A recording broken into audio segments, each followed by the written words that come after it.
Il ne peut quitter l'Europe.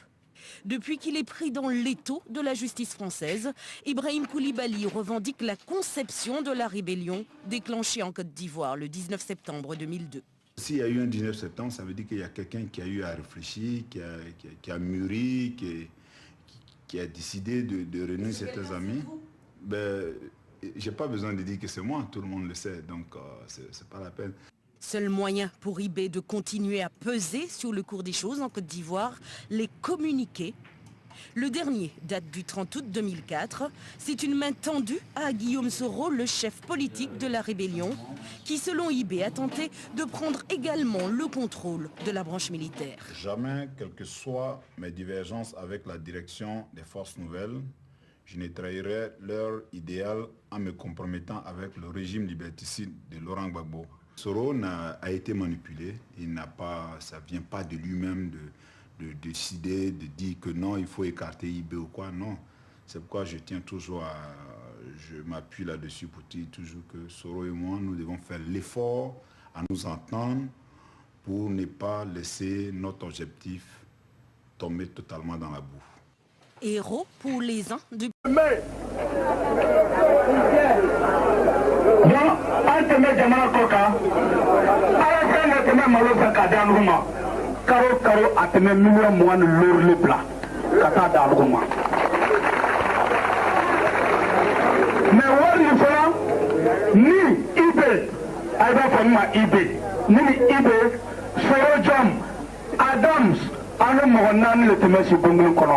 Mais Adams ta bon teme kerefe, Ibe ta bon frère, Neta frère, Sorojom ta frère. Donc Ibe te ne se koke ni ta kalama ni Sorojom ta kalama otineke. Mais ala le ban siri. Wati don ametimi ni wari nana ne le ba be fra be se kata ta bank la aba fo ata bo ala sa loda ako a tertel do le be wari bla kana dale mo. Wati don ametimi bondo la wat de drone taret ne sura na muku don do na timina abe wakilimbo kaduma abe kama fla bo kadima warto antalo atula romna mais andala na ni atenyana avon aude te befa parce que ibe to manu che ka lo befa parce que anu te me RDA contrôle mais mi fo o benni na la che wallahi billahi taala anu be te me RDA contrôle anu bay befa parce que très il veut m'avoir quoi à la scène 80 Mogoma. Nous il veut à Paris. De l'ex-président. Pour qu'il y ait à ce final, il faut qu'il y ait un début. C'est le commandant invisible qui a déstabilisé le commandement de Laurent Gbagbo et de son général Mangou. Pendant 3 mois de combat, nous avons combattu toute l'armée ivoirienne ici, toutes les troupes. D'abord, toujours. Donc, ne ka sanji tange vagwa kelela jagaja kuniko. Ai ka jagaja kune mina kata na burukuna. Bon, ai tala na burukuna. Donc vraiment an ga ye jagaja kune ta élément yanye an ga la démobiliser. Nous ne démobiliser wanye jagaja kune ko. Donc il faut bago le wuli parce que jagaja kune tient les gars. Comme jagaja kune be tient les gars. Donc au cours de ça, on va wuli kana péter. L'opération Ville Propre aujourd'hui a été motivée par le fait que le combat a commencé à PK18 ici. D'abord, nous sommes quittés à Vavois. Provenant de Vavois, nous sommes installés à PK18 ici. Et à la faveur de la marche projetée sur la RTI, nous sommes rentrés en combat contre les forces de Gbagbo. Et tout a commencé à PK18 ici. Donc, quand l'élément de Kone Zakaria était garde rapproché de Kone Zakaria. Donc quand Kone Zakaria a été persécuté à, à Séguéla et qu'il est parti au Burkina, et ils se sont cherchés parce qu'eux aussi ils étaient recherchés. Donc ils se sont enfuis, ils se sont retrouvés ici. Et quand les élections se sont passées et que le président Gbagbo ne voulait pas reconnaître la victoire du docteur Alassane Dramane Ouattara, c'est ainsi que nous sommes rentrés en combat contre les forces de Gbagbo, ici à PK18. Ok. Quand vous êtes arrivé à Abidjan, je prends l'image, je prends le son, vous êtes arrivé à Abidjan. Je tiens toujours le combat. Et nous tous, on a fait le palabre à cause de Koné Zakaria. Nous, on a l'élément de Koné Zakaria. Face aux troupes, le commandant Frey a sous sa main 642 éléments. 642 éléments. L'argent remis a servi donc, maître, à l'infiltration des éléments, j'allais dire des lieutenants de Koné Zakaria. Un certain Ferré Konaté, vous allez sur YouTube, il y a un film, le commandant Ferré Konaté, de son nom Malinké, Meleke, l'ange qui retire la vie. Un analphabète dont les propos sont traduits par son adjoint, un certain Koulibaly Youssouf, qui se vante d'avoir égorgé les éléments des forces de défense et de sécurité et qui revendique 600 personnes, c'est-à-dire des éléments qui ont été recrutés sur place. C'est le même Koné Zakaria qui, lorsque je suis allé au Golfe, le 12 avril 2011, pour faire allégeance au nouveau président de la République, assis dans l'après-midi sous un arbre, viendra pour me trouver, pour me dire, classe, nous avons pris Tagro, mais il s'est tiré une balle dans la tête. Je suis un peu émotionné, excusez-moi. Il s'est tiré une balle dans la tête. Alors j'ai dit, mais comment ça? Pourquoi l'a-t-il fait? Était-il armé? Est-il mort? L'intéressé se contentera de me dire, non, nous l'avons transporté dans une clinique. Et j'en ai profité pour lui demander, mais est-ce qu'on t'a donné l'argent? Il a répondu par l'affirmative. Mais ce que je peux vous dire, vu le milieu dans lequel on était, je n'ai pas demandé au-delà de combien il a reçu. Donc, cette information qu'il m'a donnée, Monsieur le Président, pour moi, ressemble un peu à un aveu d'impuissance de quelqu'un qui se serait retrouvé face à son bienfaiteur, mais pour qui, malheureusement, il n'a pas pu faire grand-chose parce que lui-même se serait tiré une balle dans la bouche. Je ne connais pas les auteurs de les assassins de Tagro. Je ne connais pas les circonstances, mais la mort de ce grand homme d'État qui a toujours œuvré pour l'avènement de la paix me chiffonne. Et chaque fois que je ferme les yeux, je revois ce visage, ce menton ensanglanté et le geste que fait Tagro, que mime Tagro quand on lui a tiré la balle dans la bouche. Cela me revient et ma conscience me travaille sans cesse, véritablement sans cesse. J'ai décidé aujourd'hui de libérer la conscience, de libérer la conscience. Et une question me taraude l'esprit, véritablement, elle me taraude l'esprit. Et je me dis, mais est-ce qu'à un moment donné de la crise, Tagro ne s'est pas retrouvé devant un sachant qui, sans intention de lui donner la mort, a voulu tout simplement le faire taire? Je me pose cette question. Je me pose beaucoup cette question. Mais, Monsieur le Président, il n'est pas bon, devant Dieu, devant la justice des hommes, il n'est pas juste. Je descends les marches, je me retrouve sur le perron du palais, en attendant que mon véhicule, mon chauffeur qui avait garé mon véhicule au parking de la présidence, vienne me prendre. J'ai été rejoint par un monsieur d'une 50aine d'années qui, après m'avoir salué, m'a dit ceci. Mon général, c'est moi qui ai mis Koné Zakaria et le ministre Tagro en contact. Koné Zakaria est prêt à travailler avec IB et IB est d'accord. Mon général, le temps presse. Je monte dans mon véhicule.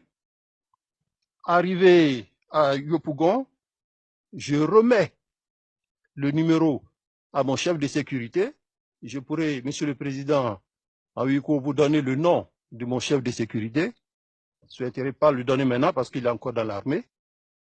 Donc, je lui donne le numéro et je lui dis, c'est le numéro de Koné Zakaria. Appelle-le pour voir si c'est bien lui. Il faut noter que mon élément connaît très bien Koné Zakaria pour avoir fait la formation avec lui. Et quand il appelle, qu'il tombe sur son interlocuteur, il me dit, mon général, c'est lui, mon général, c'est lui. Donc, je lui fais signe de lui dire que je vais lui parler. Donc, il annonce, ne quittez pas pour le chef d'état-major des armées. Koné Zakaria, bon, on a l'habitude de nous appeler classe. Donc, quand je prends le téléphone et que je dis allô, il me dit classe, bonjour. Et je réponds bonjour, comment vas-tu? Il me dit ça va. J'attends l'argent pour commencer le travail. Ce qui veut dire que quand je suis parti de la présidence de la République, quelqu'un l'a appelé pour dire que le général allait t'appeler. Voici ce dont j'ai été témoin. Pour répondre maintenant à votre question, maître, je voudrais dire qu'il y a eu effectivement collusion entre IB et Koné Zakaria. Le commandant, en tout cas, tous les chefs de guerre d'Abobo savent que le commandant Frey n'avait que son arme blanche, en particulier le couteau, pour égorger seulement. En tout cas, lui, son arme principale, c'est ça.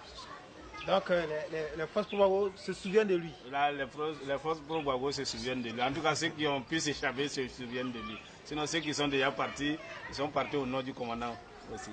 Donc, ils ont été égorgés, ils sont partis. Okay. Qui ont mené le combat. Quelle personne? Elle a parlé, elle a dit qu'elle maman, je n'ai pas suivi moi où elle parlait. Vous demandez quelle personne? Numéro de c'est ce numéro de nous t'es. Commandant Ferré.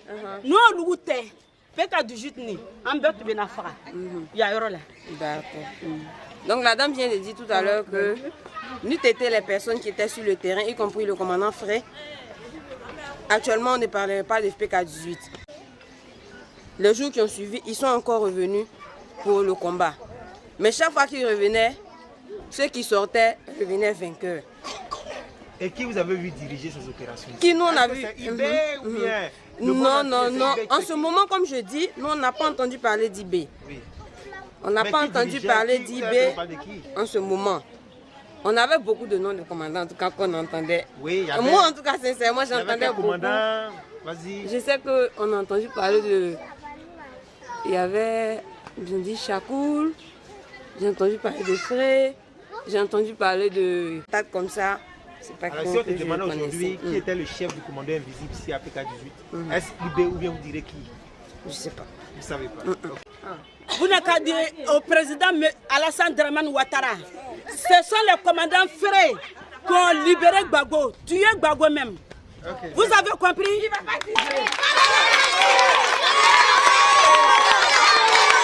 Non, non, c'est trop fort. Bon, netto le ko Ferré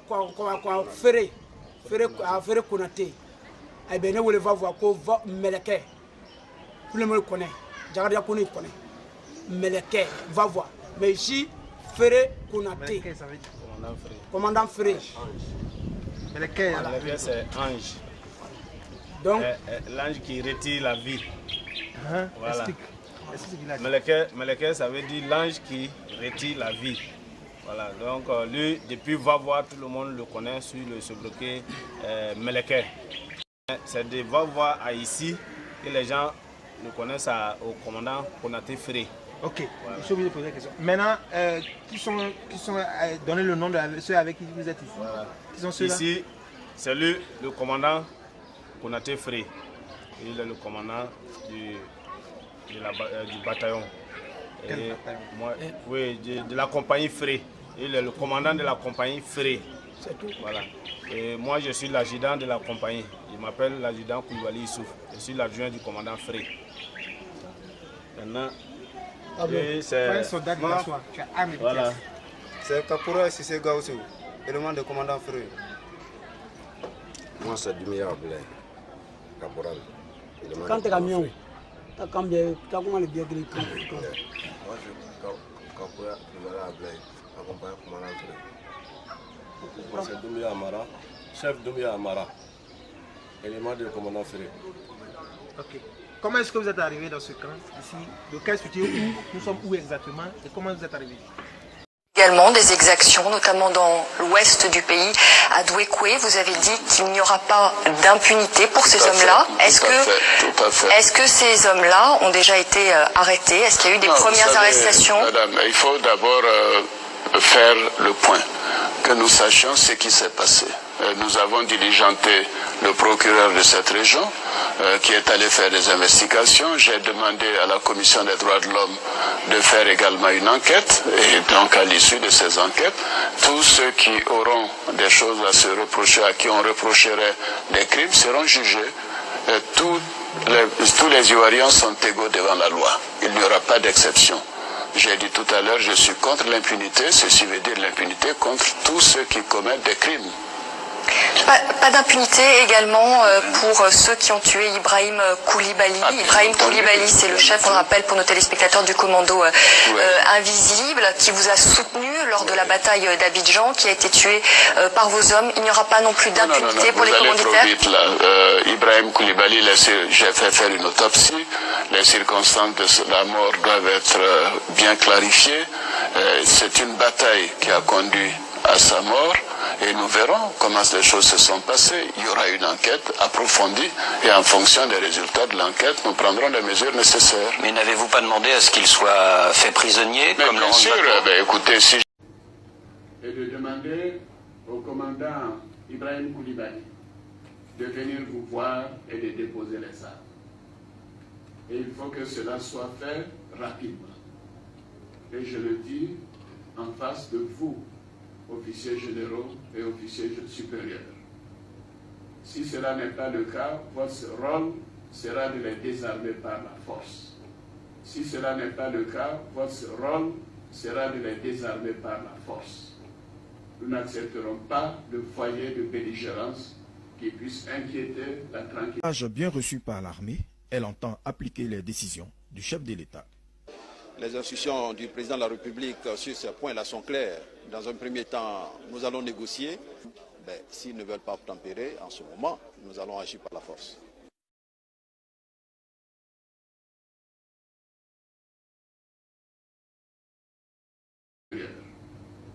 Si cela n'est pas le cas, votre rôle sera de les désarmer par la force.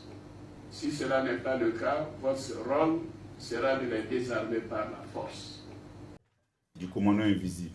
Sans la résistance du commandant invisible, Gbagbo ne serait pas aujourd'hui tombé. C'est le commandant invisible qui a déstabilisé l'état-major de Côte d'Ivoire, l'état-major des Mangou. C'est le commandant invisible qui a... Si les gens vont chez Alassane, tu les appelles, nous les informes. Ces gens. Et il y avait aussi... Le commandant Ferré a bien traité. Il nous a bien soutenus. Moi-même, c'est mon mari. Il vient des mêmes villages que mon mari. Mais seulement, on ne se connaît pas. Donc, applaudis pour lui.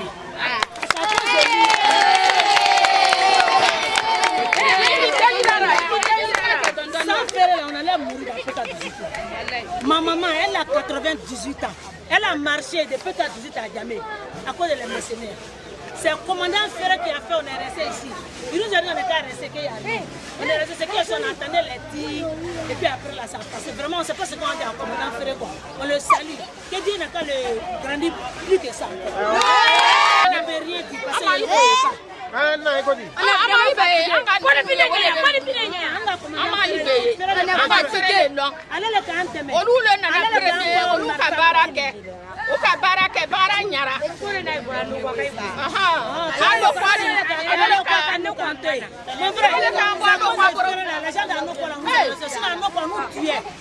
On venait jusqu'à ici pour nous chercher, ils ont mis un conteneur pour mettre le douleur dedans. Ils arrêtaient les véhicules, il n'y a pas de douleur dedans, il n'y a pas de baoulé dedans. C'est Ferré qui est venu nous enlever dans tout ça là. Vraiment Ferré il a bien travaillé. Il a travaillé.